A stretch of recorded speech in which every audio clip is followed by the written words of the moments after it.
KPK pastikan korupsi Watch masuk penyelidikan, dugaan markup gila-gilaan 3 kali lipat diusut.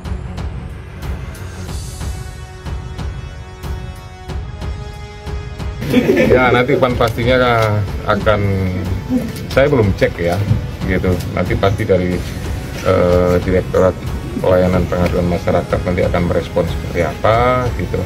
Tapi ya segala sesuatunya akan kita lanjuti. Akan ada yang dipanggilan untuk diperiksa, ya? Biasanya ditelaah dulu. Kalau sekarang maksudnya tata atau nggak ini Pak, untuk di penanganan ini sudah masuk tata Pak? Ya nanti saya cek lagi seperti apa dalamnya. Pak, audit terkait bus nggak Pak? Apa? Auditnya Pak? Ada. Ya baru juga. Kan katanya sudah penyelidikan sejak awal 2025 Pak. KPK belum menelusuri misalnya, apakah ada transaksi besar antara Joko Widodo dengan China Development Bank itu? Nah, itu penting tuh. Kenapa mereka bergeser dan berani menerima dengan bunga 2%, bahkan sekarang 3,4%. Ya kan? Itu perlu ditelusuri tuh. Mengapa berubah tuh? Kemudian yang kedua, jadi pertama perlu diselidiki itu harga yang tidak wajar. Ya. Sampai 3 kali lipat dibanding harga di Cina itu. Kemudian yang kedua, perubahan peraturan presiden dari 2015 ke 2021 itu. Kemudian yang ketiga, pembengkakan pembiayaan yang nambah sekitar 1,6 miliar dolar. Itu senilai sekitar 20 triliun. Jadi dari rencana semula yang sekitar kalau salah 86 triliun, lalu berubah menjadi 118 triliun. Nah, pembengkakan ini kenapa? Kemudian biayanya dari mana? Di titik mana ya? Ya, itu perlu dibongkar tuh. Nah, kemudian di situ proses pembangunan ada pembangunan tiang pancang yang berulang gitu loh, semacam lah itu. Jadi banyak kejanggalan-kejanggalan dalam pembengkakan itu. Kalau melihat dari polemik yang terjadi, Anda sebenarnya melihat celah pelanggaran hukumnya, celah penyelewengan kewenangannya, ataupun juga celah korupsi yang sebenarnya harus difokuskan oleh KPK, di mana saja celah-celahnya itu? Pada saat proses pembuatan kontrak, ya pemindahan kontrak dari Cina, dari Jepang ke Cina, itu patut dipertanyakan. Meskipun bisa saja orang mengatakan itu kan biasa dalam bisnis gitu, tapi menurut saya tetap mencurigakan. Ada juga orang yang membahas kan kalau Cina Jepang ngitungnya dengan yen, Cina dengan lain, lalu tapi kalau saya kan ukurannya pada waktu itu dolar ngitungnya, entah Jepang, entah Cina, entah Indonesia kan ukurannya dolar. Jadi menurut saya tidak bisa dikait-kaitkan dengan perbedaan kurs antar negara Cina dan Jepang, karena bagi Indonesia sama-sama dolar. Dimulai dari situ, kenapa dipindah kan gitu. Kemudian kenapa terjadi overrun gitu. Itu semua kita tidak katakan itu sudah pasti korupsi, tidak, tapi harus diselidiki. Saya sependapat dengan Pak Jokowi 1000%. Bahkan transportasi umum itu bukan untuk mencari keuntungan, itu untuk pelayanan dan mungkin rugi. Tapi satu hal juga, bahwa tidak boleh ada korupsi dalam proses pembuatan pelayanan itu. Dan sekarang ada dugaan seperti itu. Yang bilang ada markup itu kan bukan saya, Pak Antoni Budiawan, berdasar keahlian dia. Itu menduga ya, kata dia. Mungkin ada kickback, mungkin ada markup dan sebagainya. Nah itu semua supaya diteliti, karena isu ini sudah menjadi isu yang sangat besar. Kita setuju lah kereta apinya bagus gitu. Itu bagi saya tidak harus untung, pasti rugi lah namanya untuk peran rakyat. Tetapi tidak boleh juga ada korupsi di situ.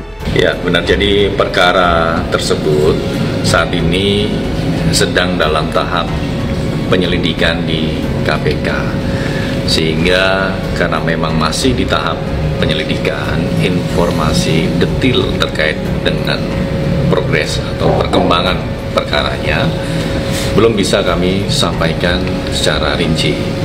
Oleh karena itu, KPK juga terus mengimbau kepada masyarakat siapapun yang memiliki informasi ataupun data yang terkait dengan hal tersebut bisa menyampaikan kepada KPK. Adapun penyelidikan perkara ini sudah dimulai sejak awal tahun, jadi memang ini masih terus berprogres dalam proses penyelidikan secara umum, tentu tim terus melakukan pencarian ya, keterangan-keterangan yang dibutuhkan untuk membantu dalam mengungkap perkara ini. Nah, ternyata kemudian seiring dengan pembengkakan itu keluarlah Perpres yang 93/2021 itu. Nah, peraturan presiden itu yang kemudian menjadi semacam payung hukumnya PT KAI untuk cari uang untuk membiayai pembengkakan itu. Karena PT KCIC nggak mau tanggung, termasuk China Development Bank juga nggak. Dia nggak mau kasih. Iya, akhirnya kemudian PT KAI kan pusing. Ya harus menanggung itu. Harus menanggung itu, yang hampir 20 triliun itu. Akhirnya kemudian PT KAI itu menggunakan APBN sekitar 4, sekian triliun. Nggak cukup, karena di APBN kan nggak ada anggaran untuk itu. Dan memang di rencana nggak ada dari awal, nggak ada untuk melibatkan APBN. Nah, itu secara hukum tuh boleh nggak tuh PT KAI ngambil uang dari APBN itu? Itu dia. Nah, itu alokasi APBN-nya gimana itu? Saya kira perlu ditelusuri itu. Nah, ini menjadi rame, kan sekarang kan rame kan? Itu juga karena ternyata nggak cukup uangnya. Akhirnya PT KAI itu meminjam uang ke Himbara, bank-bank pemerintah ini, dan antara ini sekitar 4, sekian triliun juga. Tapi itu istilah ininya bridge loan ya. Jadi pinjaman jangka pendek itu sudah jatuh tempo, Sudah harus ditebus. harus dikembalikan kan dengan bunga yang semacam sekitar 4 triliun. Jadi menurut kami sangat penting untuk dilakukan audit agar ada pembelajaran ke depan gitu ya. Yang ketiga, aparat penegak hukum tidak begitu saja kita dukung, tetapi juga harus kita awasi ya. Publik tidak bisa taken for granted mendukung aparat penegak hukum. Bentuk dukungannya harus dalam bentuk pengawasan ya, bahkan kalau perlu terus-menerus kita teriakan kepada aparat penegak hukum agar mereka bekerja profesional, dan yang paling penting harus independen ya. Kenapa independen? Karena ini berkaitan dengan penguasa ya.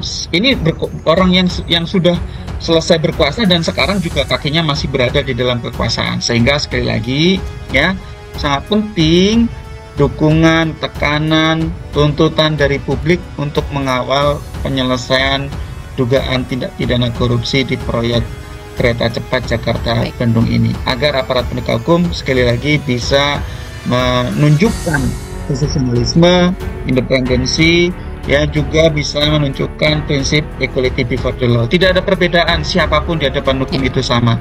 Yang salah ya salah, yang benar ya benar. Nah, Prof, kalau misalnya kita harus berangkat dari pembuatan kontraknya untuk menyelidiki ini, KPK seharusnya bisa memulai pemeriksaan dari siapa saja? Pertama tentu saja kalau dari sekarang ini mulai dari cari dokumen dulu.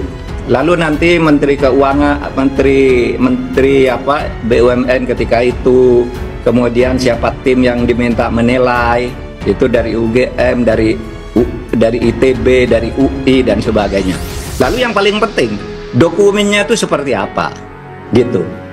Karena konon kalau transaksi dengan Cina itu dokumen tak boleh dibuka ke siapapun, gitu. Hanya pihak pemerintah dan pemerintah.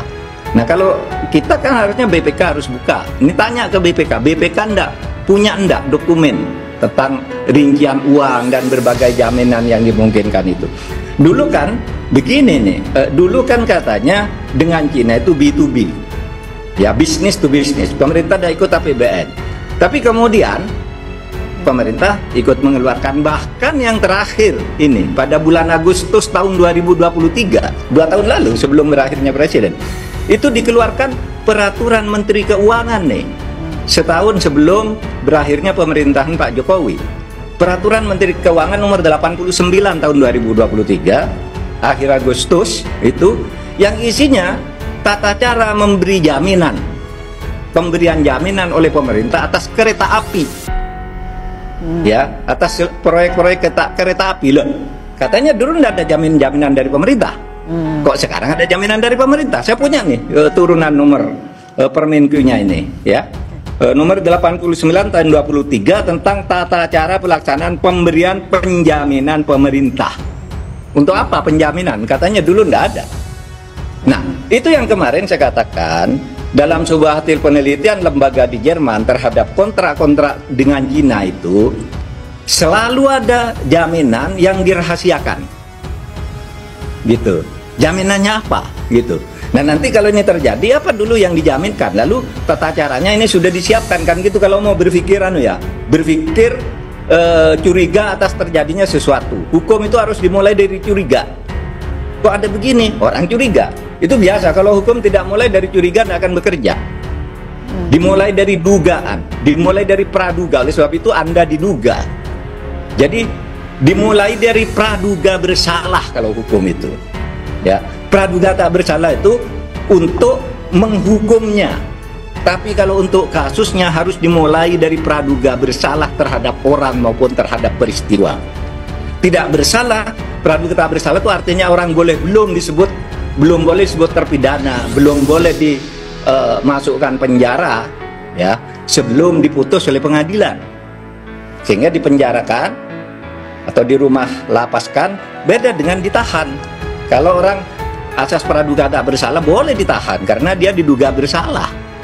Tapi tidak boleh dia dimasukkan disebut sudah masuk penjara, tidak boleh. Hari ini dibandingkan tuh dengan yang Arab Saudi, dengan mana-mana kan, saya bilang ke teman-teman berbeda. Di Arab Saudi mungkin tanahnya nggak beli, di sini kan beli, calonnya banyak kali itu saya bilang. Betul. Ya kan, terus gimana? Ya susah, nggak bisa apple to apple.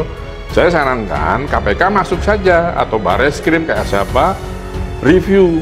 BPK kan tiap tahun mengaudit 4 BUMN ini, cari aja.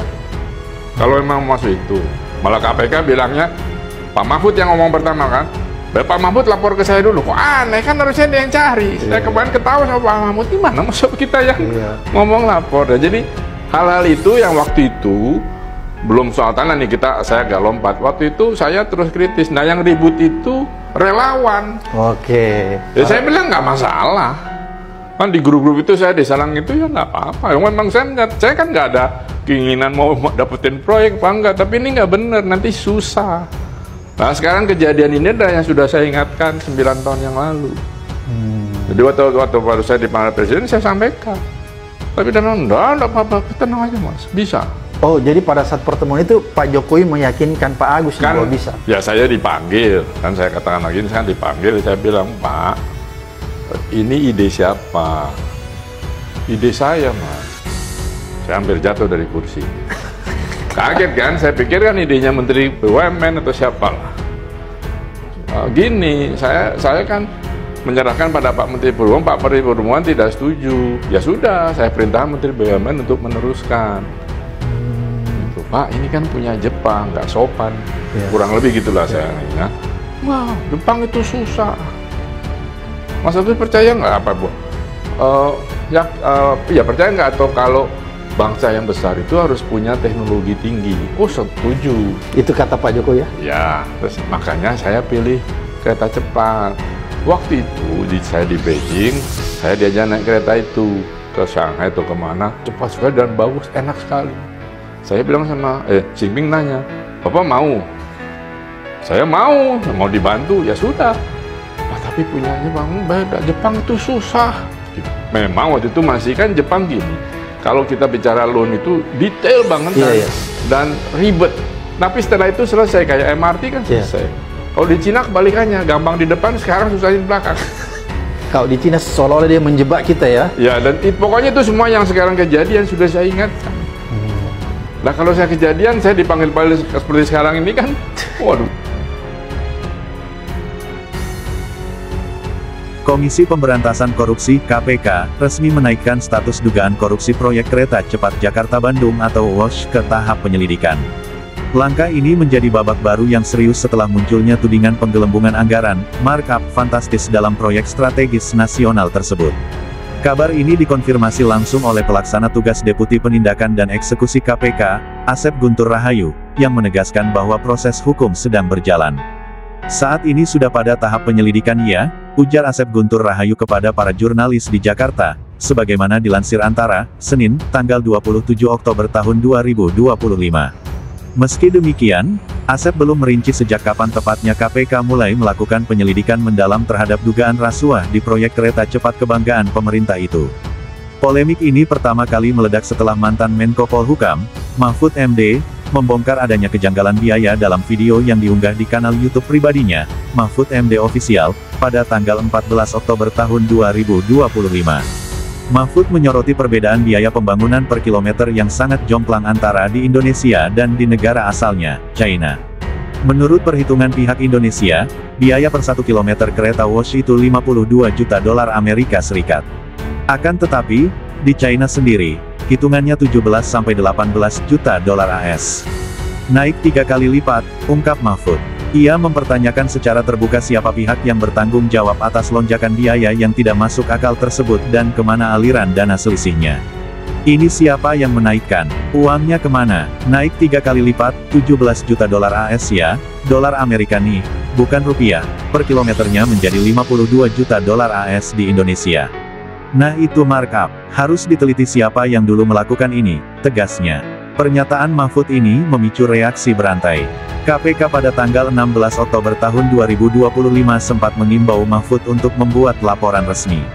Namun, lembaga antirasuah itu akhirnya menegaskan pada tanggal 21 Oktober tahun 2025 bahwa mereka tidak akan menunggu laporan dan akan proaktif mengusut dugaan tersebut. Terbaru, pada tanggal 26 Oktober tahun 2025, Mahfud MD menyatakan kesiapannya untuk memenuhi panggilan KPK dan memberikan keterangan yang diperlukan untuk membongkar tuntas dugaan korupsi ini.